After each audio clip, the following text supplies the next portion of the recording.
Yeah, pause YouTube, how's it going, everybody? Now, before you guys leave this battle, hear me out, okay? Just hear me out.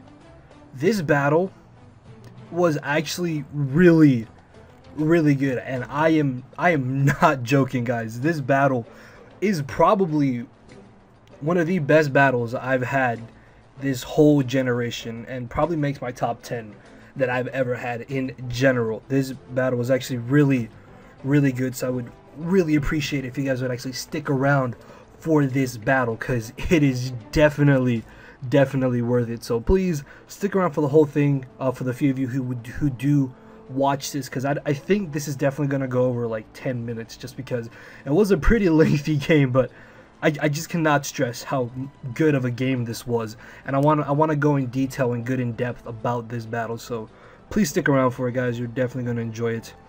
And if you guys could hit that like button as well, I would greatly appreciate that, guys. Thank you for the amazing support you have been showing me as of recent.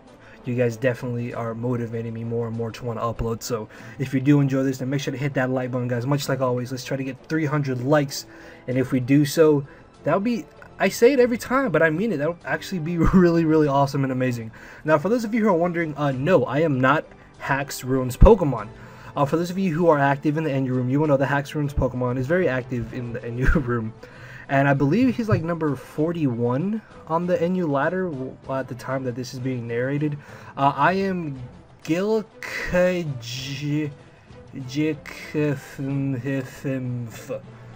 and I am using a bulky offense team. It's not full stall just because I have offensive shift tree and specs Gothorita, but I just made this team because I wanted to have a bulky team just to kind of play with here and there.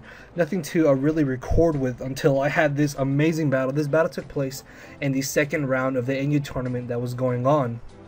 And if you look at Hacks Ruins Pokemon's team, he has Kangaskhan, he has Sock, two huge physical threats that should kind of be dealt with my two physical walls, which are Granbull and Vileplume. So I'm not entirely too worried about them. I just have to play carefully with them and make sure they don't get worn down too much to the point where Kangaskhan or Sock can break through my team and then just have one of them destroy me.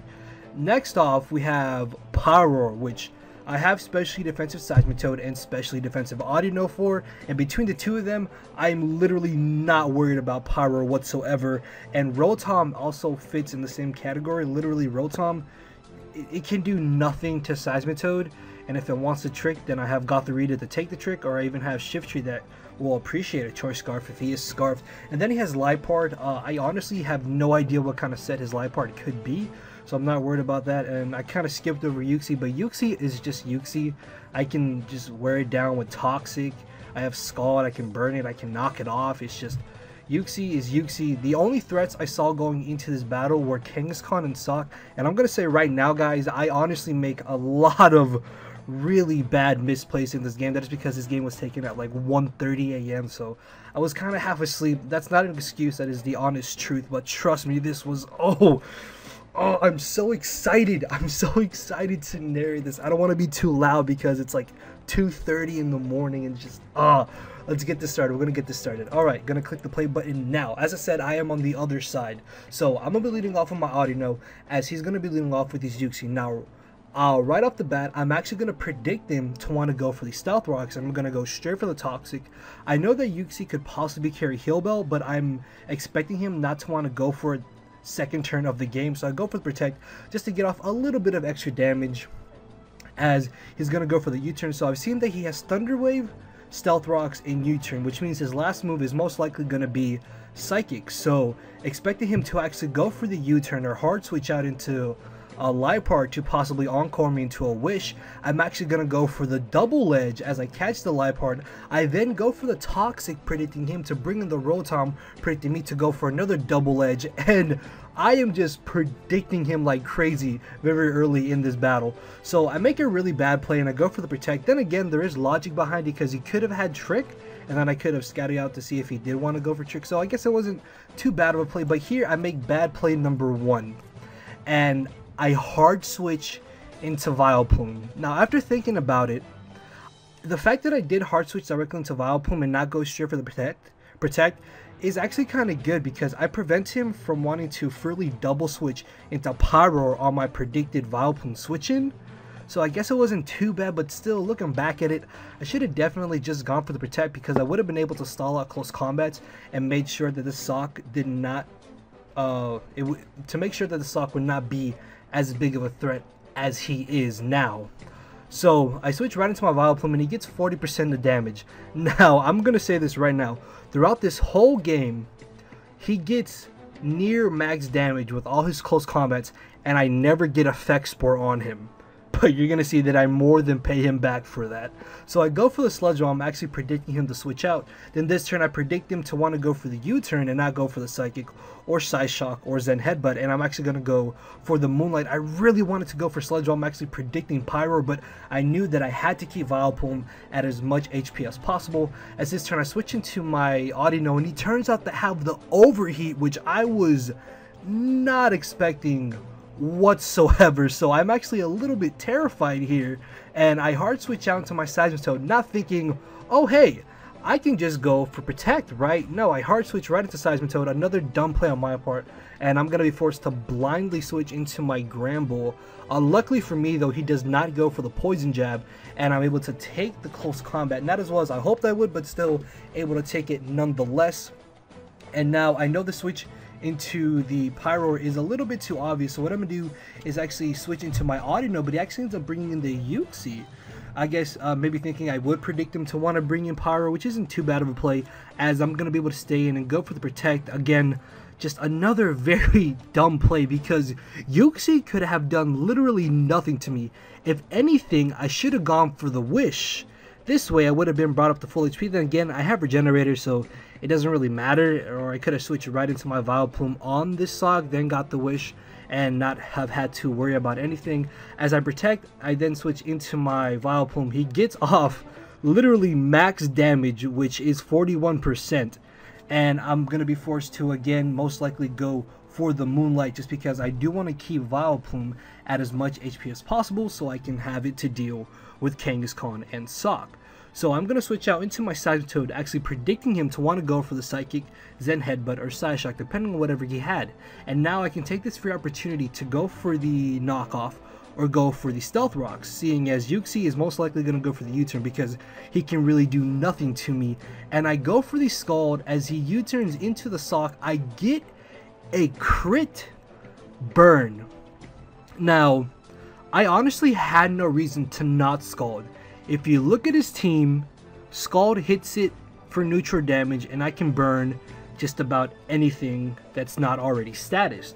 Now, it was really risky of him to switch into Sock, thinking that I wouldn't possibly burn him. Then again, he could have also predicted me to want to go for the knockoff, but that's why I went for Scald and not knockoff on the off chance that he did want to bring in the Sock, and it did pay off. And I guess you could kind of look at it as payback for him getting max damage or close to max damage with close combat and me not getting Effect Spore. But this honestly just speeds up the process of me having to deal with this Sock. If anything, what he could have done was just switch into his Liepard as Death Fodder, because honestly, Liepard does absolutely nothing to my team. So I'm not sure why he made the risky and ballsy play by bringing in Sock. So I switch right into my Gramble, knowing that this is going to be my perfect opportunity to be able to rest and maybe pull a Heal Bell when I do have that free turn of Sleep Talk. This is actually a really cool Gramble set that I've been trying out. It's max defense and max HP with Intimidate, Sleep Talk with Play Rough, and Heal Bell. It kind of works like Xerneas. Okay, sorry about that. Something happened. I apologize. Anyways, he switches into his Pyro after I get rid of his Sock. Now, obviously fearing a Fire Blast or Hyper Voice, I switch right into my Audino as he ends up going for the Hyper Voice, and hoping that he does not get a crit, I'm actually going to stay in it, and I'm going to make a good and bad play and go for Toxic. It's good in the sense that now I have a way of being able to just wear down this Pyro and not have it be as big of an issue as it could be. It's bad because now I'm going to be forced to fodder off my Gothorita, and honestly going into this battle, I knew that Gothorita was going to be the least helpful team member to me. So if I had to choose something to fodder off, it was automatically going to be Gothorita, but I was kind of hoping to keep it a little bit longer to fodder off to like the Kangaskhan or even the Rotom if you wanted to trick it a possible Scarf. So I bring back in my Audino and I just go straight for the Protect because I don't want to risk Hyper Voice knocking me out as he gets a free switch into this Kangaskhan. I'm going to go for the Protect once more, knowing that he's going to go for the Fake Out. Honestly, I think that was a really bad play just because I'm using up my own Protects. So I make a terrible play and I switch into my Vileplume. What I should have done was this right here. Switch directly into my Gramble, not my Vileplume. And I would have been able to burn off this last turn of rest, then possibly rest up again. And now my Vileplume has taken a huge hit for literally no reason whatsoever outside of me just being completely dumb. So he brings in the Pyro. I cannot stay in on this Pyro. He's going to knock me out. So I'm going to switch directly into my Audino. Unfortunately, after that damage, I cannot take another Hyper Voice unless I go for the Protect. And because the Protect is so obvious, he is going to switch right into his Kangaskhan. And now I'm sitting in a bad position again. So I bring in my Gramble, hoping that I could maybe take 2 double edges. Unfortunately, even if I switch out foddering off my Vileplume to bring back in Gramble after Stealth Rocks at -2, double edge will still be able to knock me out. So I lose my Gramble due to me making a very terrible play with Vileplume. As I bring in my Seismitoad, I can live a double edge and he knows this, so he's just going to switch directly into his Uxie. I guess just maybe thinking I would go for knockoff, but I do just go for the Scald again because I know that is my best play to do. As he goes for the U-turn, he's going to bring in the Rotom and actually take this chance to get on my Stealth Rocks because I know they're going to come in handy and I don't see myself going for Defog anytime soon. Now let me pause right here. This turn right here is possibly the most crucial turn of this game. So the reason why I switched into my Shiftry on this Rotom was because I thought that he would either go for the Hidden Power Grass or go for the Shadow Ball, because he's not going to Volt Switch on a ground type that could possibly Scald or go for knockoff. So I knew that switching the Shiftry would be my better play because I can easily take a Shadow Ball, I can take an HP Grass obviously, then I can go for knockoff and most likely Oko something on his team. What I was not expecting was for him to actually go for the trick. And let me pause again and say right here, full used trick. This basically sums up this turn of him going for trick. Now let's take a look at his team. Everything that he has left has been worn down and I believe actually brought below 50% HP. He has just tricked a Choice Scarf to my Shiftry, which will now be able to outspeed his entire team. Some of you might know where this is gonna go. So I'm going to stay in knowing that I outspeed the Rotom now. I'm just going to go straight for the knockoff. I literally have no reason not to. As I get rid of the Uxie, he's going to bring in the Kangaskhan. Obviously, I do not want to take the Fake Out, so I switch into my Vileplume, hoping that I can maybe get the Effect Spore for once in this game. That is not the case though, as now I can get a free switch back into my Shiftry. Even though yes, he does have Sucker Punch, I do resist that and I will be able to live and in return knock out the Kangaskhan. So I knock out the incoming Rotom, he brings back in the Kangaskhan, and much like before, I don't want to take the Fake Out, so I switch back into my Seismitoad as he does end up going for the safe Fake Out. I was kind of fearing that he could go for the Double Edge and expecting me to possibly live. He actually switches out. Then again, if he did actually stay in Double Edge, if he didn't get knocked out by the recoil damage, he actually would have been brought down to the point where Kangaskhan could have not come back in to live another Stealth Rock switching, which means I could have easily brought in Shiftry, live the Sucker Punch, and just spam knockoff and win the game. So that's why he decided to switch out that, and maybe I could have lived Double Edge, but it doesn't really matter seeing as I'm able to knock out the Liepard. He is now going to want to bring in his Pyroar, And if he does knock out my Seismitoad, that just allows me to get a free switch into my Shift Tree, which will be able to outspeed him because of the Choice Scarf that he tricked me.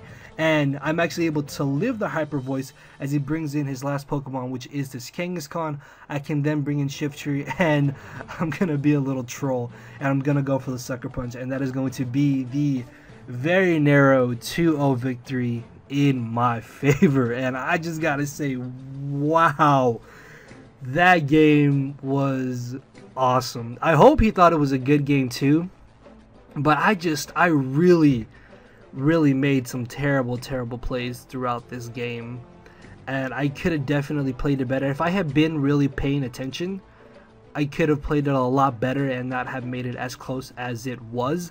Then again, him just tricking blindly like that with Rotom without fully thinking out the situation was what was really able to clinch me the victory, because that allowed Shift Tree to come in late game and just lay waste to his entire team. And this is about 16 minutes long. For the 10 of you people who did stick around to this point, I just want to thank you for watching this. Hopefully you guys thought that was as an amazing game as I thought it was, and if you did, then please make sure to hit that like button, guys. I would greatly appreciate it, and it would be amazing, like always, if we could get 300 likes or more. And if you missed my previous upload, a link to that will be down in the description, and there should be an annotation. I don't know if I'll put it at the beginning or end, but I'm just rambling at this point. Just, oh, that game was so good. I'm happy I joined the tournament. I didn't win the tournament because I used Richard's terrible team final round, but it was definitely worth it being able to get this awesome battle. So hopefully you guys did enjoy. With that being said, enjoy the rest of your night, and Ordana will see you all tomorrow, if not then Monday most likely. So later, everybody.